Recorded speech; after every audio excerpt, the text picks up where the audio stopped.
On this episode of the Sacred Playgrounds podcast, we've got our season finale for season 5, and it's a panic mode episode. We're going to talk about some of the things that we might be panicking about and what we can do about them.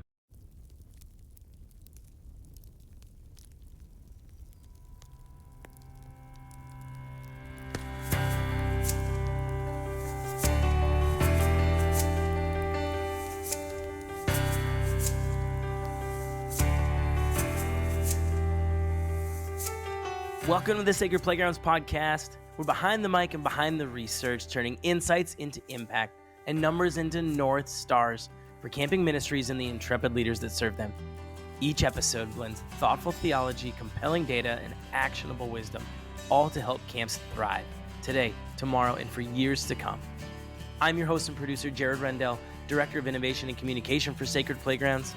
Joining me is Director and Lead Researcher, Jake Sorensen, a PhD-level scholar, experienced ministry practitioner, and the founder of Sacred Playground. Be sure to hit the subscribe button so you don't miss an episode, the support button to help make these episodes happen, and connect with us on Facebook and Instagram at Sacred Playgrounds, and always at sacredplaygrounds.com. Explore with us what God might have in store at your Sacred Playground.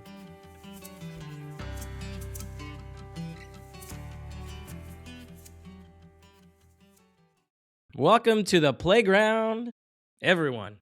Happy May. It's gonna be May. It's already May. It's already May. Holy moly, is it ever May? It's already May. Wow. With all of the craziness that goes along with this month, there's so many moving pieces, my friend. We don't even work at camp anymore, and there's so much craziness. I know, right? Yes. Yeah, exactly. Exactly. We're running hard with you right now. Hopefully that just helps. A little solidarity from our Sacred Playgrounds team, that's for sure. That's for sure. Jake, I don't know if I've disclosed this, but we have, speaking of it's going to be May, already May, we have a porch goose. I don't think I've ever told you about Gertie, our porch goose. Our whole family now, actually, Anna and all her siblings have a porch goose. I know. Okay.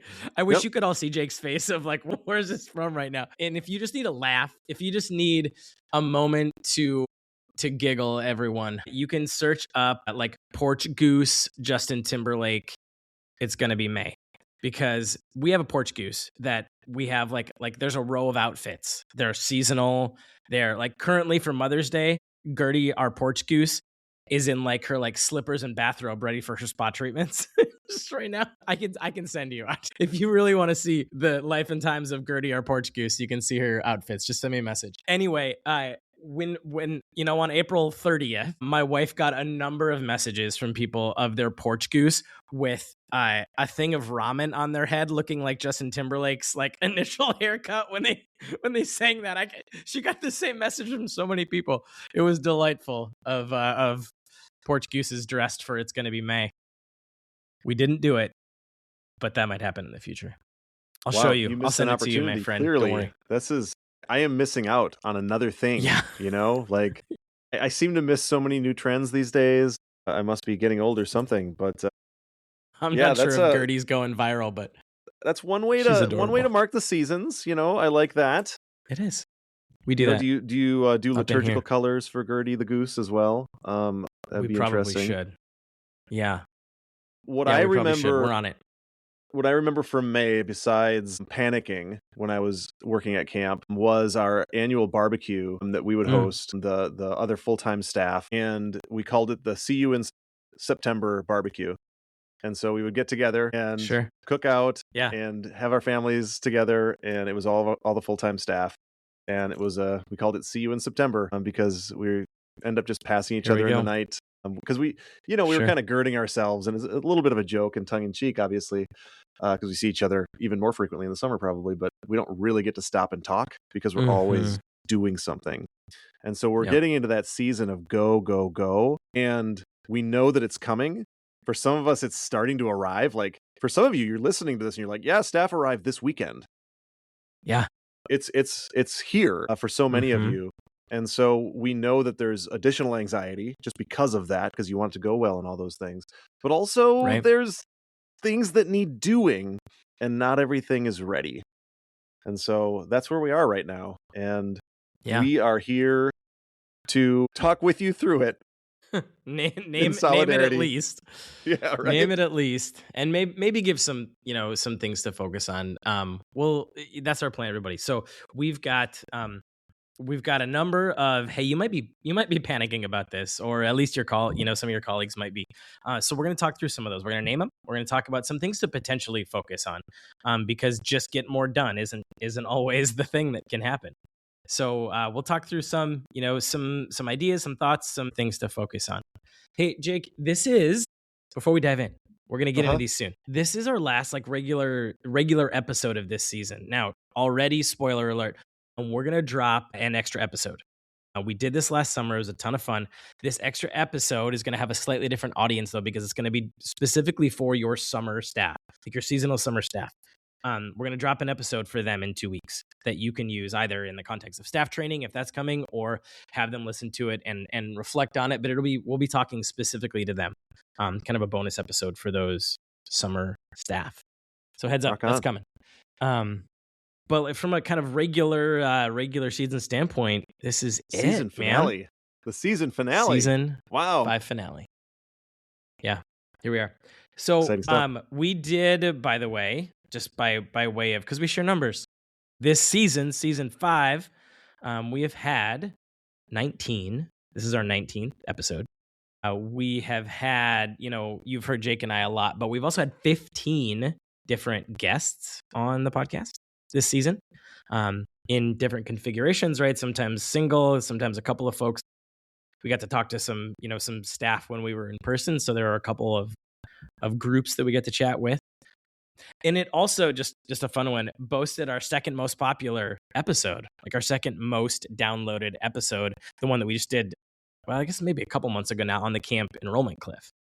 Yeah. Is our second most downloaded episode now. So hey, there's one. If you're looking for, if you're just jumping on in the season finale and you're looking for a few, that's one thing you can do is in the show notes, we'll make sure you've got a link to the Buzzsprout page that can actually show you what's like the most downloaded ones, and you could listen back through those if you want a place to start, or you can just ask and we'll tell you.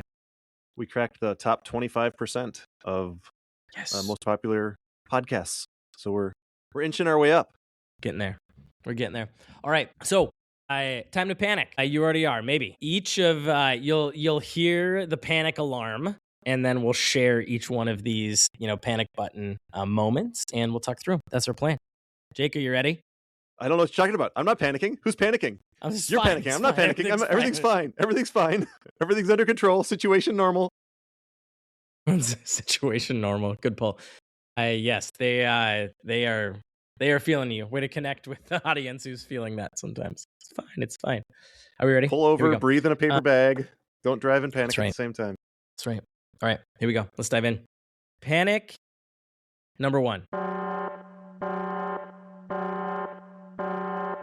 Panic mode, panic button number 1. Here it is. Panic mode. We are still short on staff. The rest of them are coming very soon, and we're still short on staff. Yeah, raise your hand wherever you are. Again, unless you're driving, if that's you. We're still short on staff. We still need a few more staff. I've seen these posts, right? You've seen these posts from camp friends. Hey, we still need a couple more. Hey, Yeah. And this is probably a good time to say, go ahead, Jake. Oh, I just this is the time of year, right? That we start to really feel it, where it's like, oh my gosh, I might not have enough. And what am I going to do if I don't get the staff that I need? And so there's always some camps that are struggling this time of year. In years past, it's been a little more common of that people were short on staff, but I know that we've heard from some of you. So some of you out there are struggling with this, or maybe a staff person that had committed said, actually, I'm not showing up. And so now you've got a position to fill. And sometimes it's a leadership position. And so we know that this is a common thing. Yeah. Yeah, it is. So that's helpful to know. Let's take a minute and share just how common, or at least how the trajectory has been going there, and folks can see where they are. And that's going to be our stat of the week.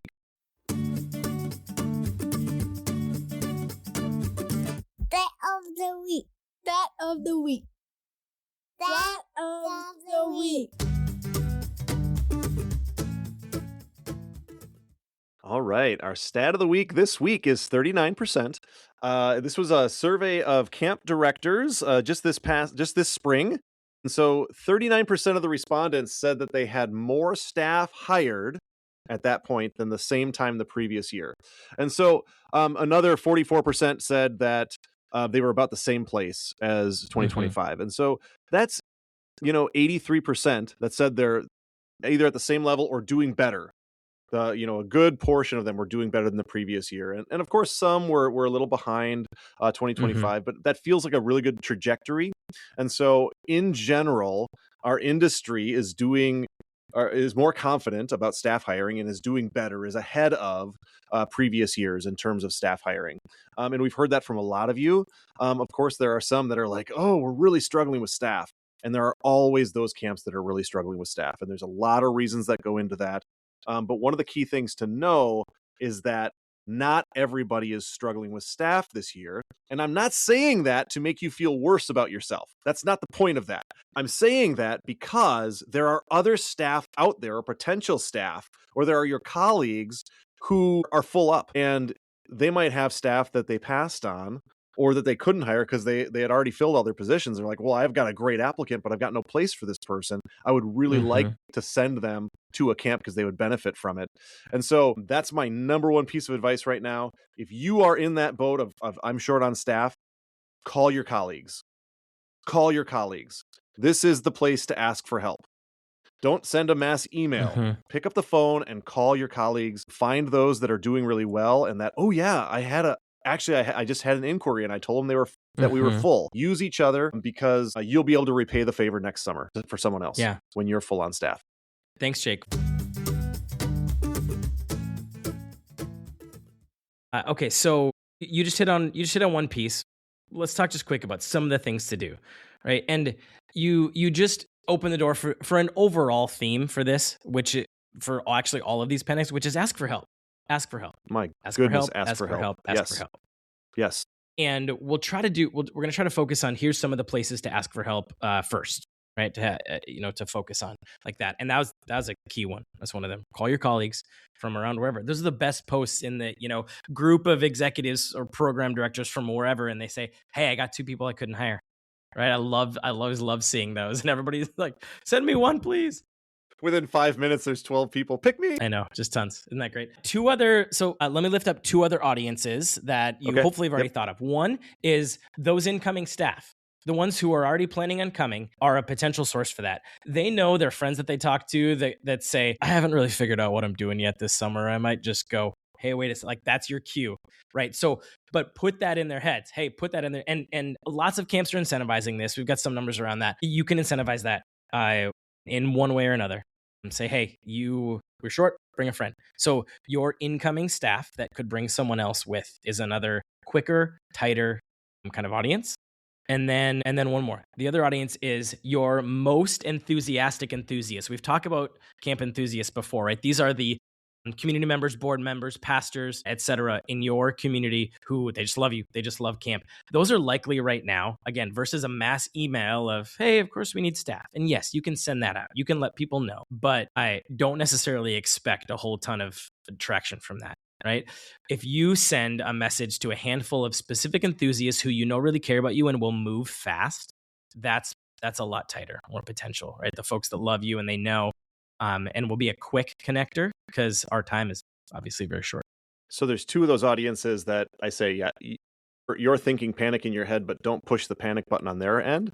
And that's your enthusiasts. You say, hey, we could really use your help here, and they can help you out, but you don't want to make it sound like you're panicking, or you don't want to push the panic button for them. And also your incoming staff, you don't want to push the panic button for them. Both of them. Yep. But good call. Your fellow camp leaders, you can definitely push the panic button and say, I'm really struggling right now. I need help. Yeah. And they'll say, what can we do? If they can help, they will. The other group that you can push the panic button on, and be careful how often you use this, but like when you use it strategically, as your former staff. So last summer, staff members who said, hey, maybe I would be able to come back for a week or something like that. Or maybe they didn't say that, but you got some rock star staff and you say, I need you. Camp's really in trouble if we don't get you. Like you can say those things, and the people that really care about you will show up and help you out. And so those are a couple things to think about. I will say my very first summer as program director, I was struggling to hire staff, particularly male counselors, shockingly. And I remember it was What? leadership staff training. And so my leadership staff were already on site. The rest of the staff were supposed to arrive in 2 days, and I was short staffed. And I had one of my leadership staff members, because he grew up next to a guy that had expressed interest before, but I couldn't get a hold of him. I literally had his mom walk over to the next door and knock on the door. I love Like it. that's so you use when Jared says Right. use your current staff. I mean, it's this sort of thing. Walk down the hall and knock on the door of a person in the dormitory, or in this case, it was the neighborhood. But that staff member showed up on the second day of staff training. So he was I hired my last staff during staff training that year. So it's you're not alone, right? But there are some people that are doing well and they can help you. And so use those people and rely on them. And you're going to get through it. And when you ask for help, people will come and help you because they love your camp. Yeah, truth. The only thing I had noted about that, Jake, was just there's probably some clarity to get on kind of categorizing your staff, right? They're here all summer. They're able to be here for all of training. And maybe this is, and some of these actually will have a, hey, don't do this. Don't sacrifice, your staff training experience and things like that, and just plug and play everybody. Right. Correct. That has Don't do that. potential. We've talked about that before, but don't just, Right. It is better to make sure that they are fully trained and equipped and have less of them and either have to make some hard decisions than to have unequipped, untrained people who we just throw in. That's not helpful. Absolutely. All right. There's panic number 1. Panic number 2. Jake, there's so much to do. Yeah. There's so much to do. This is the season of overwhelm. We're all feeling it. Different people among us react differently to this. And so kind of know the ways that you react and know what you need, but also surround yourself with the people who know what you need. Because we're not always good at recognizing our own needs. And a lot of times we need to allow people to look after us. And so if you don't have that person, find that person. And that might be an accountability partner, a prayer partner, something like that. Make sure you're checking in and that you're not allowing yourself to get overwhelmed. So overwhelmed that you can't function.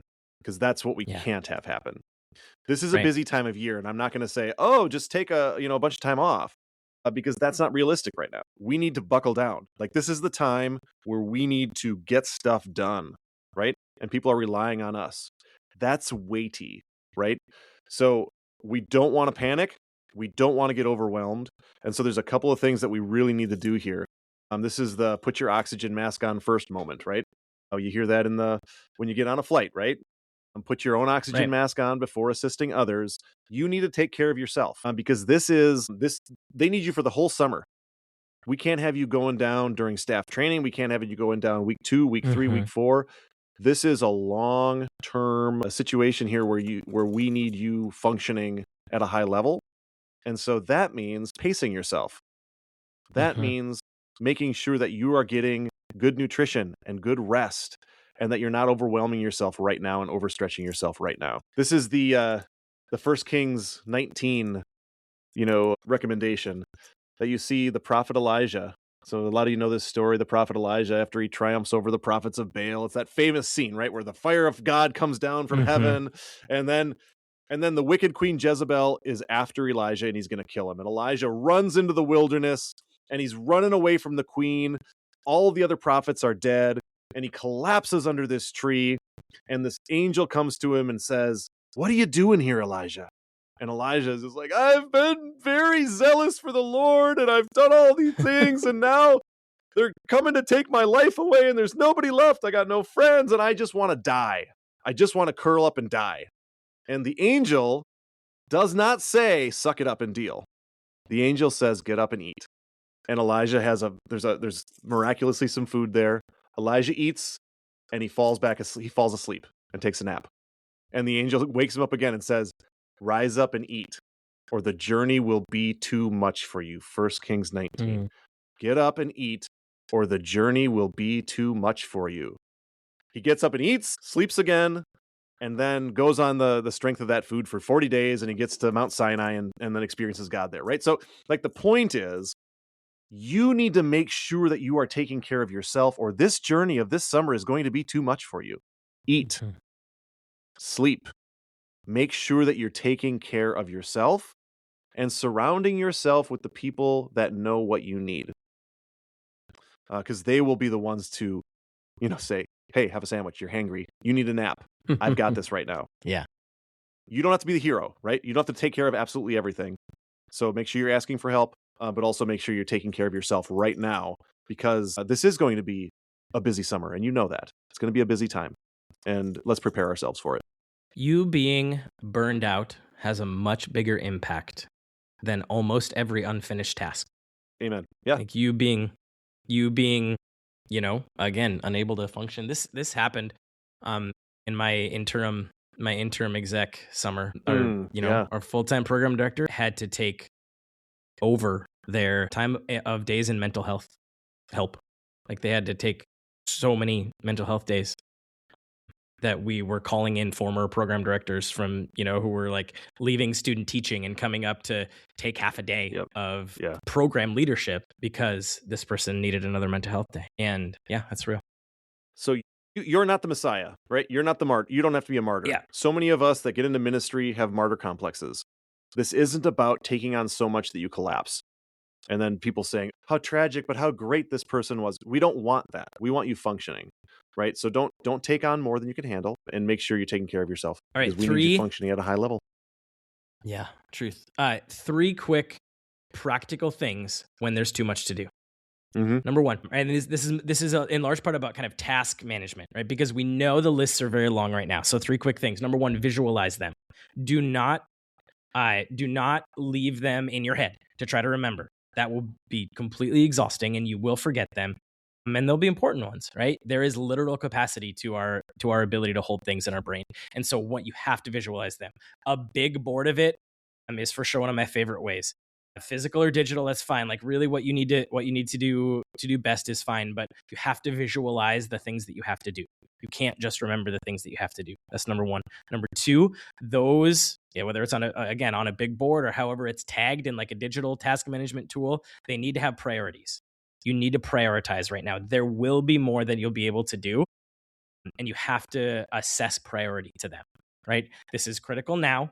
This is critical soon. This is not critical. Or the third one is absolutely figure out what you can let go of. When you get these things up there, there will be things that you will need to let go of, and they have to be okay. And they are either don't do it all, or they're don't do yet, right? They're going to be a later, right? We can get to that halfway through the summer. We can get to that next summer. I would love to do this, but this is what needs to happen for sake of this summer right now. So those are 3 ones. Visualize it, make sure it's prioritized, let go of what you can let go of. Awesome.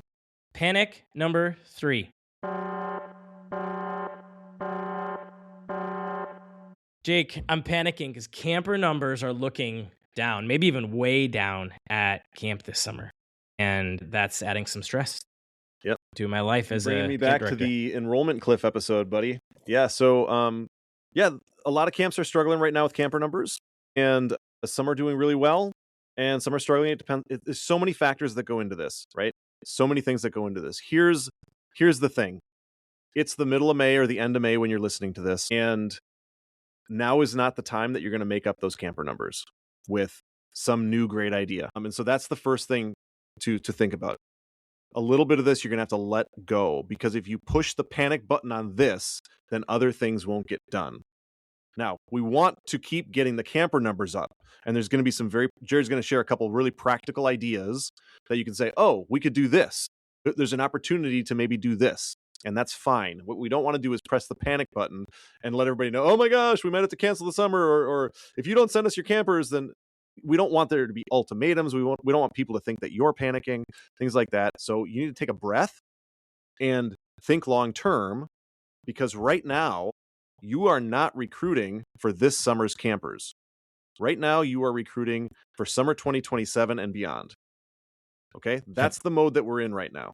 Yep. And so I really want to orient us that way, because you're not going to, no matter how much effort you put into this, how much time you put into this, you are not going to appreciably increase your camper numbers by some magical intervention at this point.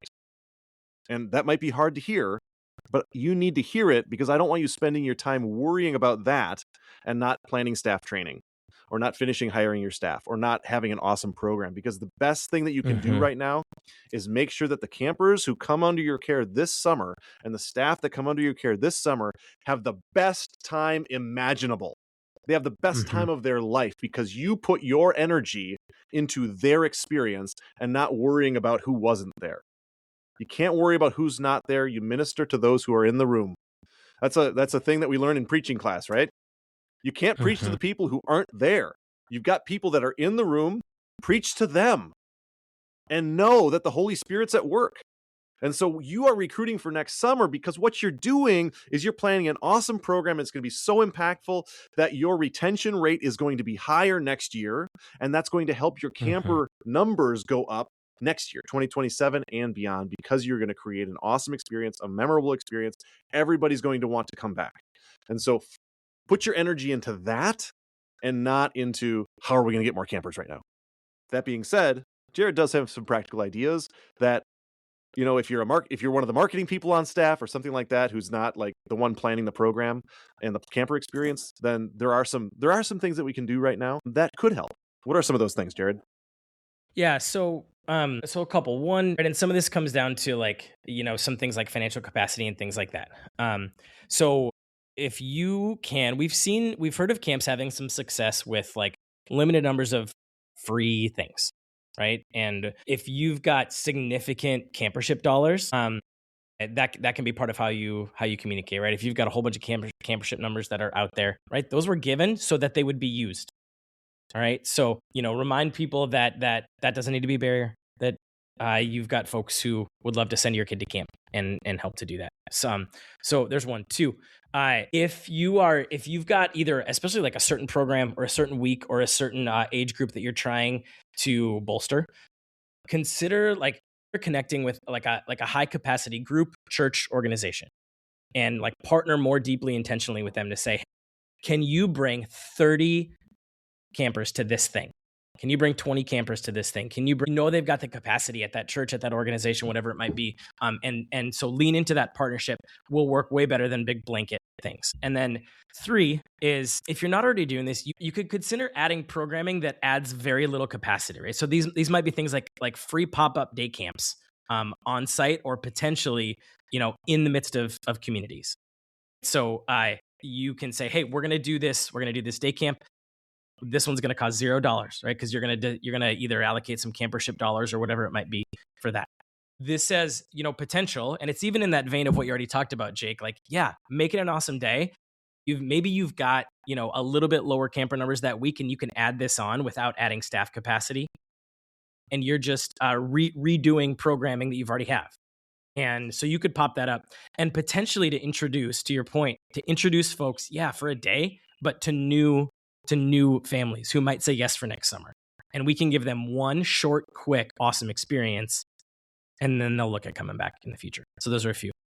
These are some good ideas. You know, there's another one that some people are tempted to do this time of year, and that's, you know, like a steep discount. I would be really careful with that. Now, if you're nearing capacity, it's a different story. You know, if you're trying to fill, you know, 7th grade boys week 4, you know, that's different, because then you could say, oh, there's some extra spots available and these spots are going until they're gone. They're half price or whatever. That's a different thing than our camper numbers are low across the board, so we're going to discount everything. Because what you're doing is then next year, everybody's going to wait for that. Nobody's going to register early. And you do not want that, because that'll actually decrease your camper numbers in the long term. And that's not what you want to do. Yep. So, and it's not the culture, you know, like the culture hit that it just goes the opposite direction, right?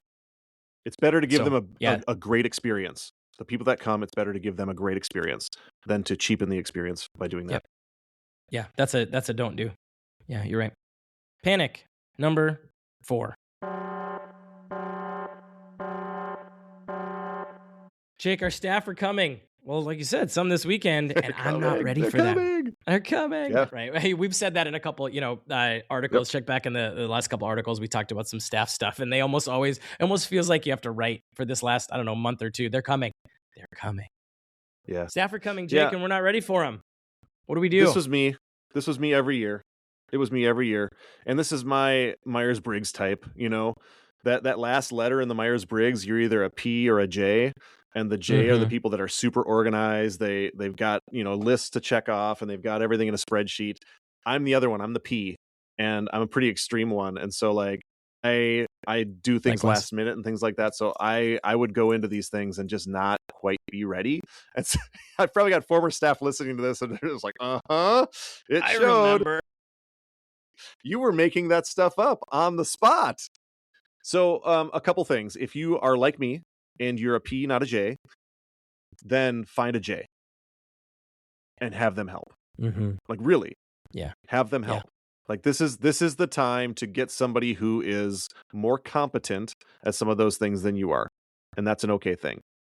There might be some things though that you're like, there's this staff training slot, and we're trying to get somebody to do whatever the theology. Maybe we're Methodists. We're trying to get a Methodist pastor to do theology, and the person that was coming canceled. Right. So there's sometimes those things happen. And so it's like, I got to get all these other things ready, or I got to get some curriculum pieces ready. Some of those things we can ask for help for, and just, again, not try to do it ourselves. And some of it is just going to be step by step. Let's get this done. What's most important? And so a lot of these things that we're even hitting the panic button on, Jared, it's triaging. Okay. What's the most important? Let's do the most important thing right now. And then let's do the next most important. And what things can I unload? Because once you talked about this earlier, once I make a list, then it's clear which things I have to do or I feel most competent at doing, and which things are just going to suck all my energy. And you know what? I'm going to ask Jared to help me with this. Yeah, these are the steps with your lists, right? Like your lists of, between staff training and arrival tasks and modules. Because again, that one is like a right now, but don't just make a list and leave it as only a list. These lists needs priorities, and these lists needs time, and these lists needs people. And so don't just leave them there. Remember that there is so much power. We've talked about this plenty before, but there is so much power in the agency you give them, right? So that means in staff training, part of what you can and should analyze is what can you co-create? What are you a facilitator for, not a teacher for? What are you? It's a thing where you can create some space and allow them to go fill it, then write a script, teach a thing, talk for an hour, right? So less and less of those things, more things that you can co-create. As you're thinking about those staff training modules, less, I need to make a list of 90 bullet points. No, I need to make a list of 5 really good questions. Things like that to help you not necessarily spend all of this time, right. Think. Because it's too much and we won't get there. So remember how much power there is in giving them the agency to co-create with you in staff training. Skits for sure. Curriculum for sure, activities, debriefs, all of those things can all get co-created. Yes, you are good at it when you give them agency and then you encourage support, help them tweak all of that. That's the best thing you can do, not just because it takes things off your list, but it makes them such a more effective staff. Absolutely. Yeah. So don't spend all your time coming up with, like, if you're thinking, you're going to have a session on tough questions or sticky situations, you don't have to spend hours coming up with role-playing scenarios and things like that. That's a waste of your time, and it actually disempowers your staff. It's a better thing to put that on the schedule, and then during leadership staff training or during a different time, you take a group of your trusted staff aside and you say, hey, we need some good I want you guys to come up with these and you guys to present these to the staff, because then they'll be real. It'll be more authentic. Then you're including them and giving them agency in that too. So everybody will learn better. One more thing about staff morale, because there is always going to be more that you can do to support them. Go back and listen to that, creating a culture of support episode from a couple ago. But make sure, especially if your staff are arriving soon, your focus is to make sure their basic needs are met. Make sure they have somewhere to sleep. Make sure that there's a plan for how they're going to eat, and do the same thing, the same self-care things that we just talked about with you. They're going to need that too, right? Staff training's hard. It's grueling. When we do it, it actually, that's part of the power of it, but it all breaks if their basic needs aren't met, right? Tired is okay. Tired and you build the schedule so they can't actually get enough sleep. That's less helpful. So they can't actually have enough food to eat because, the cooks weren't coming yet and you didn't come up with a different plan. Make sure their basic needs are met. Their basic needs are met. That's good. And be honest with them. Be honest with them. Like, I need your help. I'm tired. Like, I heard that from my staff. When I was real with them, they appreciated it. So be honest with them. Truth. Panic number 5. Jake, summer's coming, and we have to buy food, and we have to pay staff, and money's going to start getting really tight right now. Yeah. And I'm an operations director. I'm an executive director. I'm somebody managing, even if it's part of the camp budget. And money's about to get really tight because expenses are about to go way up. And hopefully registrations are offsetting that, but the truth is they're often not fully doing. Yeah, So oftentimes what are we it's gonna do? it's the first staff paycheck. That is the breaking point for Yeah. camp budgets, because you haven't gotten all of the camper registration money in yet, probably, and then you're having to do payroll and things like that. So a lot of times it's a cash flow issue at this time of year that is very normal, and so don't panic about that. And hopefully you get have a plan in place. And if you don't, you can put a plan in place. All right, talk to your board president, talk to your treasurer. Let's get this in place to make sure that, one, you've got a line of credit at the bank, and so when you have a shortfall and it's a cash flow issue, then you can draw on a line of credit. It's different than accruing debt, right? It's not the same thing, because it's an operational shortfall in the short term. It's not going into long-term debt. It doesn't mean that you are in the red this year. It just means that you don't have the money right now, but you're going to have the money in the budget later. And so there are some cost-cutting things that you can do, of course. There are some fundraising things that you can do, of course. There's both supply and demand things that you can do on this. You can talk to our good friend Mark Duncan, the fund coach. You can talk to our friends at GSB and some other consulting firms. They can help you with some of this stuff. But know that this is not something that's totally out of the ordinary this time of year. Stick to your budget, right? Because your budget's there for a reason. Now you can see if your camper numbers are way down and things like that. If the revenue is going to be much lower, then you might need to adjust some things. But if you're on track for some of the revenue lines, it's just a budget shortfall right now, and a line of credit can take care of that. Well, we'll make sure to link to some of the things that Mark talked about. He wrote an article for us a few weeks ago, in case you missed it, about some of the things that you can do to maximize donor. Like, summer's actually a big opportunity from a donor standpoint. Sometimes it feels like we got to do everything else and ignore donors, and then we'll go back to donors. Not the case, right? We can use summer as a catalyst for some right now and some future. So make sure you go back and read that. We'll try to link that in the show notes. And then hopefully this will just remind us, and even put it on the list to say, hey, next year I want to make sure to think about this in, just a little earlier than May, right? Then if I actually have to put some of this stuff in place, we got to be way ahead of May before this. Yes, you do. Is happening, especially if we're new, right? To know this is a thing, to know it's coming. Yep. So that it's we're a not challenge, adding stress. but it's not insurmountable. And if you plan ahead, then this can be not that big of a deal. Panic number 6. Jake, staff are coming. Campers are coming not long after that, and camp is an absolute mess. The site, the facility is nowhere near ready. I'm not sure what to do. I'm panicking. We had spring flooding. We had our maintenance director quit. We had whatever happened. There was a tornado. There's so many things that happen. Mice got in. A bear got in. That happened at one of the camps that we work with. A bear got into the dining hall, broke a pipe, flooded the whole thing. Yeah, so things like this happen. So you're not the only one, and I know that it oftentimes takes a lot of your time. And so this is the point. Like, if you have a crisis like that, this is a genuine crisis that you can point to and say, this thing happened, right? Some of these other things are tough to push the panic button and call in everybody, right? But this is where you can call in your response teams. If something happened and there's a disaster or something at camp, or the maintenance director quit, something like that, you can call in favors and say, camp needs you right now. We got to get this project done. We got to get a big tent set up as a temporary dining hall, because our dining hall is unusable because of the fire or flood or whatever destroyed it. This is one of those things where you can say, this happened, we need your help, because it happened to you, right?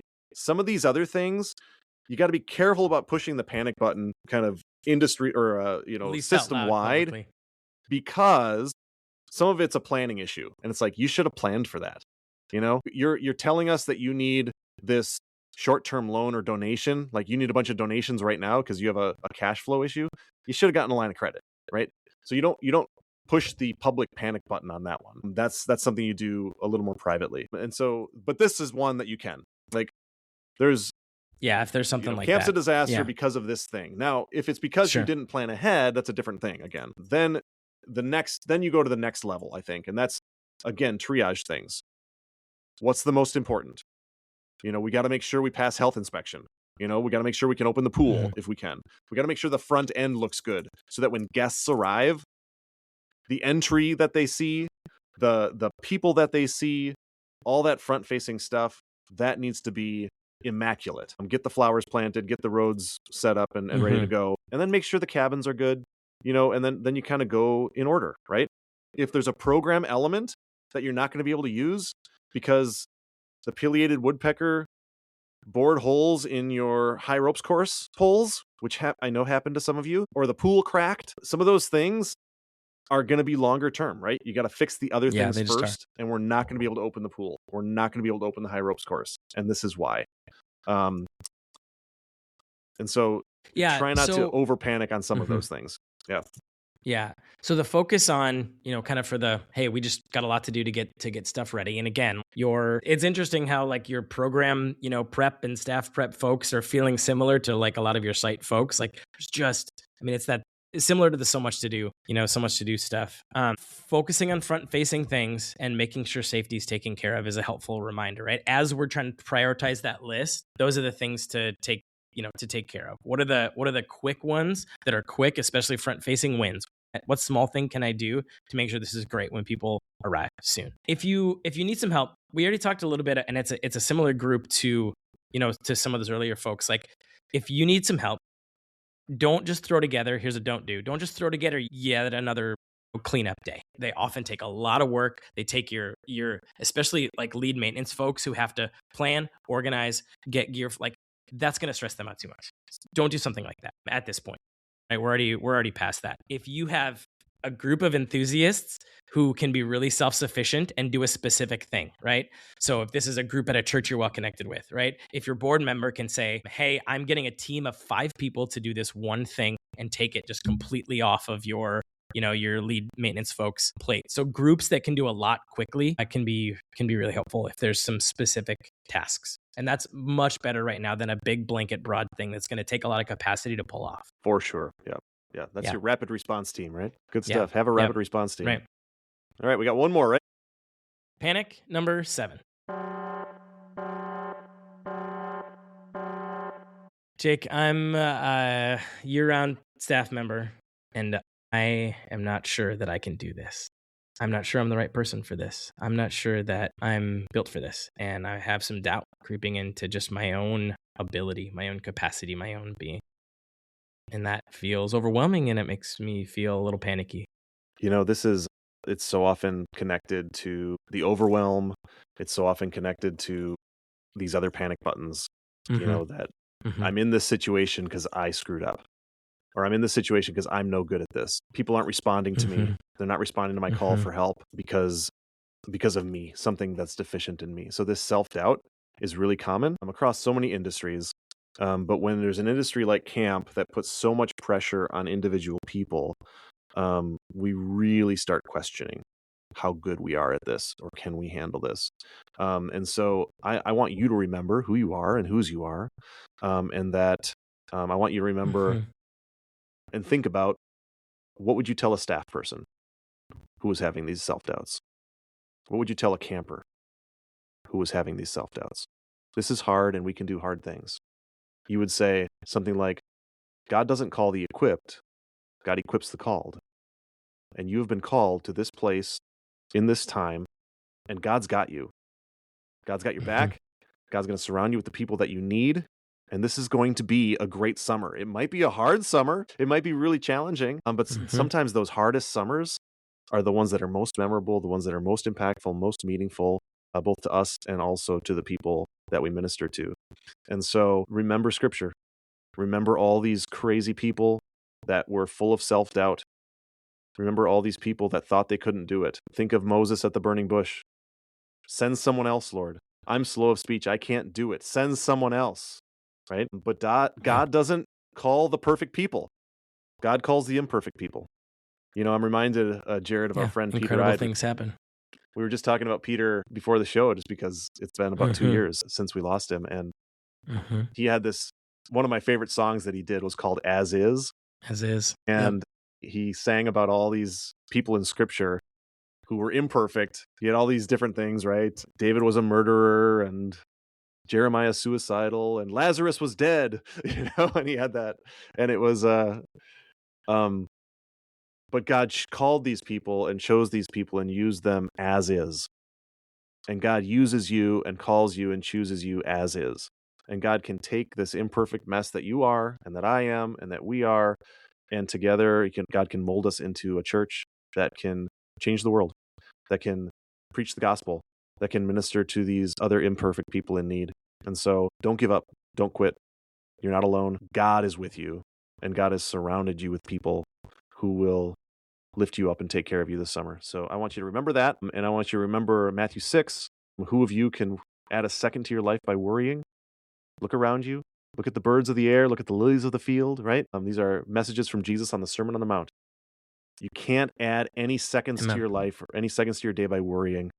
And so know that God's got you in the palm of his hand, and will lift you up. It's good news that you can take this panic button that they've been hearing all throughout this episode and chuck it out the window, because we know the one who and have experienced God's faithfulness. And not only is it going to be okay, but God is going to do really amazing things with you and through you. Jake, we are almost done. Let's hit our quick camp question. Quick camp question. All right, Jake. Here's a question. As you're an executive director, right? You are the leader overall of this ministry, the one entrusted with the overall ministry. What's the single most impactful thing that you can do right now in the middle of May, right? As we are approaching arrivals of staff and campers and our summer ministry, what's the single most impactful thing that you can do as an executive leader? Oh, yeah, you can go so many different directions with this. I gotta get my head around this. What's the most impactful thing you can do as an executive director? It's a big question, Jared. What's on your mind? What do you think? I think people first, like I always do. The single most impactful thing you can do is not do more. It's take care of your people. Take care of your people. Take care of your people. Adding additional things to your own to-do list is probably the opposite right now. It's probably one of the least helpful things that you can do. Asking, and here's the question, make sure you ask this right now, of each of your, especially other year-round staff or your incoming, key summer leaders, what can I do to support you right now? What can I do to support you right now? Don't add things to your list. Take something off their list, right? Or join them in it, or do it with them, right? Or take it off. Hey, can I do these two things so that you can focus on that one thing? This has got to be a people-focused time. Reduce things and get there, stay there, be on site right now. Jake, when we were talking about this quick, your first reaction was be present is the word that I remembered is be present, right? Be there right now. You're going to need to do, we know you've got visits to do, right? You've got all right now in these next few weeks, be on site and present with these folks as they're doing these things as much as possible. Yeah. Not because you need to manage them. And especially you don't need to nitty gritty micromanage them, right? Don't ask them about everything in their task list, right? That's the opposite of what we're saying, actually. Don't ask them about everything on their task list and make sure that it's done. Say, how can I support you? Can I take something off your plate? Can I help? Can I be the one who's making sure that you take care of yourself? Those are the things that you need to do as an executive foundational leader right now. We want them to feel supported by you, but not watched. You're not there to supervise them, to watch them. You're there to help them succeed, because that's what we are. We're empowerers, right? We're not the people that want to stand up front and have everybody look at us. We want to point the way. We talked about the martyr complex earlier, and that's what we don't want. We don't want you to try to be a martyr. We don't need a new Messiah here. What we need is a John the Baptist. We need somebody pointing the way. We need somebody to say, hey, look at that person. Look at how great this is. Look at this person that I have been called to minister to and to minister about. We need people that are pointing the way to Jesus, not trying to take his place. And so don't take on more, and don't try to show everybody how great you are. Try to lift them up and help them shine. How can you make it so that somebody sees that other person and thinks that they're great? That's one of the things that we're called to. Yeah. Amen. Thanks, Jake. All right, friends, we're wrapping it. Like we said, we've got a bonus episode coming. That episode is going to be focused on your summer staff. So it's figure out how you're going to get it into their hands. Think about how you're going to get it into their hands. You'll listen together, you send it to them, whatever it is, or at least chat about it would be the hope in staff training or around the campfire or whatever it might be. So that episode will drop in a couple weeks here. This has been such a fun season of conversation with you, Jake, and others as we kind of put a bow on it. We talked about a lot. We got through a lot of things, and I'm grateful. I'm grateful to be able to keep hanging out around camp in this way and have these kinds of conversations. That's what I'm feeling. I'm grateful for listeners. Yeah. I'm grateful for you. I'm grateful for the messages, the thoughts, the comments, the questions, the ways that you reached out, or the way that we heard that you are having conversations around, what we start behind these mics. So I'm feeling especially grateful for you, and deeply prayerful with and for you for this summer ahead. I'll echo that, and just how grateful I am for all of you and your ministry and what you have coming this summer, and the people that you're going to be ministering to and with, and really looking forward to working alongside so many of you. Looking forward to being on site at many of your camps, doing staff training and doing some research evaluation and consulting and walking alongside you. So if you need help, please reach out. We're here for you, and we're wishing you the best this summer. And so I ask you to receive this blessing. It comes from one of my campus pastors, and one of my favorite pastors that I've had, and it's slightly modified. So may God Almighty send you light and truth to keep you all the days of this summer. The hand of God protect you, your staff, and your campers. God's Holy Spirit accompany you in the good times and the challenging times. And may God the Father, God the Son, and God the Holy Spirit cause grace to be mighty upon and through you. Amen. Amen. Thanks, friends, for listening to Season 5 of the Sacred Playgrounds podcast.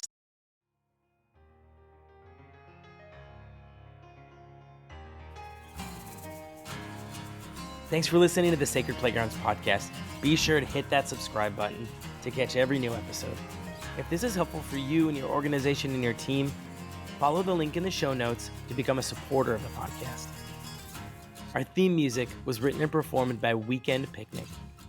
Find their original songs anywhere you get your music, or visit them at weekendpicnicband.com. Sacred Playgrounds is generating insights, equipping leaders, and connecting partners to help camping ministries thrive. Learn more about what we've got going on, view current research projects, and connect with our team at sacredplaygrounds.com.